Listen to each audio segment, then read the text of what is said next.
Let's bring in Haki Africa Executive Director Hussein Khalid live for us from our studios in Mombasa. Good morning, Khalid. It has been insecurity incident after another in Mombasa County. What would you attribute the rise of criminal gangs to? Thank you so much. I think this has been a perennial problem now, particularly in Mombasa and then Kisauni area. The problem is mainly attributed by lawless that have continued to cause havoc in different parts of the county. One of the biggest problems we're experiencing presently in Mombasa is youth unemployment. There are no jobs. The economy has completely gone down because of the downscaling of operations at the port of Mombasa due to the SGR. But then we're also seeing an increase in drug abuse. Illicit drugs have found their way into the county. So many youth are hooked on drugs. And then we also have small arms, a proliferation of small arms everywhere. Pangas, machetes, knives, but also arms like guns and pistols are now easily and readily accessible, for hire and things like that. So I think it's a combination of various factors that have actually contributed to the rise of insecurity in Mombasa, and particularly in the Kisauni area.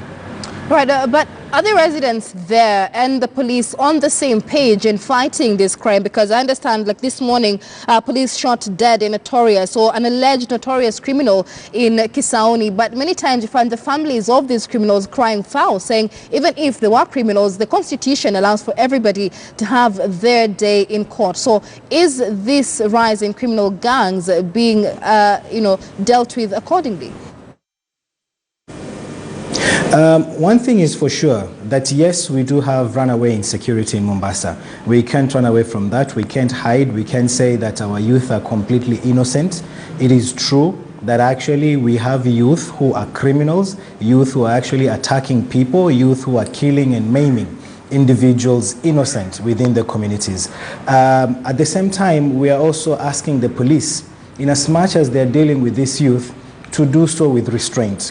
The constitution is very clear on the circumstances at which they're supposed to use firearms to kill. This is only when a life is in danger or to save property. We have some cases where police, or rather trigger-happy police, are accused to have actually shot and killed individuals who are completely unarmed, individuals who had even surrendered. So yes, it is true that we have crime in Mombasa, that there is a rise in violent criminal gangs, but then police should also exercise restraint, because in certain cases the suspects don't need to be killed.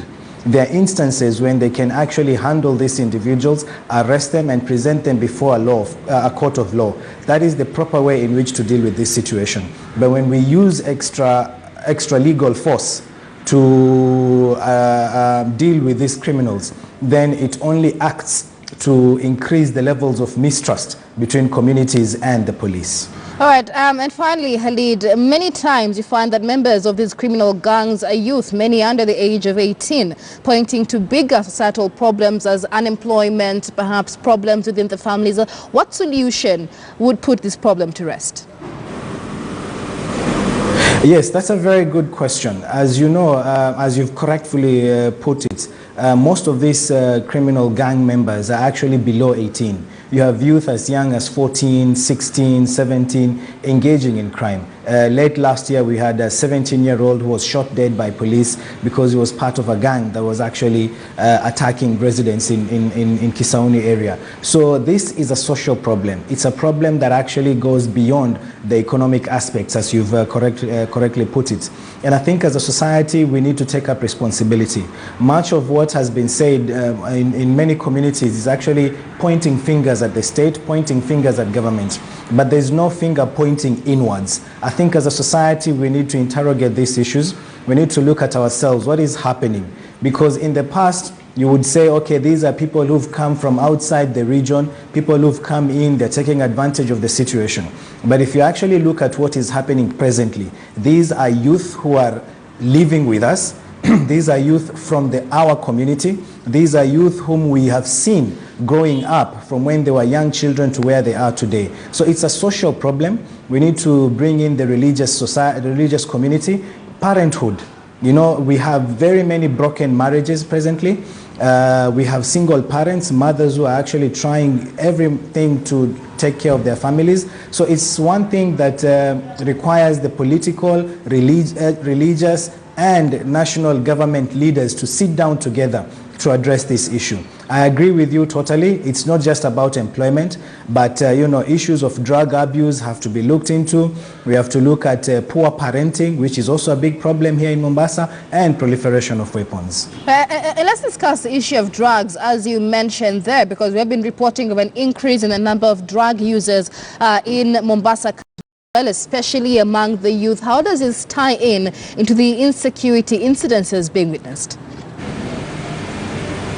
This is a very, very big problem because you see, not only have we seen an increase in drug use, but also in the types of drugs that are being used. Nowadays, you can find everything, including cough syrups that are actually used, for medication. But, you find youth using this as drugs. So it's been a big problem. And the thing is that when you use drugs, as they say it, it gives you that, feeling of wanting to prove yourself, that you are capable, that you can actually do anything. So most of the criminals, at the point of arrest or at the point of being killed, when the post-mortem is done, when investigations are undertaken, you'll actually find they were actually under the influence of drugs.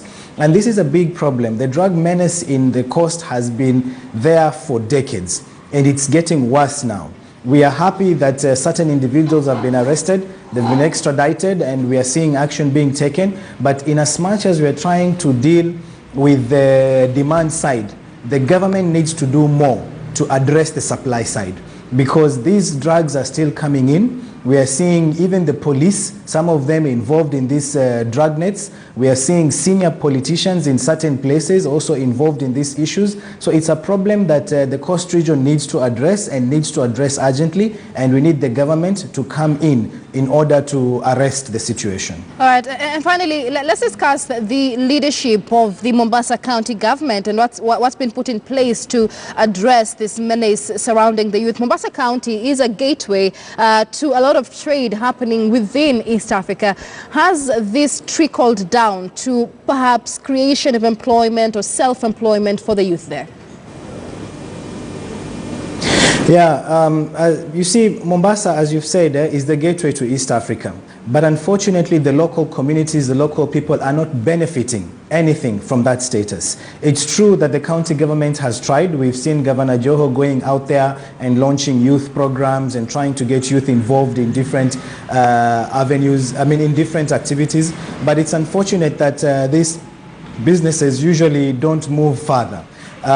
We have seen a problem of lack of education amongst the youth. People come in, they support them with resources to start businesses, but because they are not well equipped with the necessary knowledge and skills to man or woman these projects, they end up dying within a short period.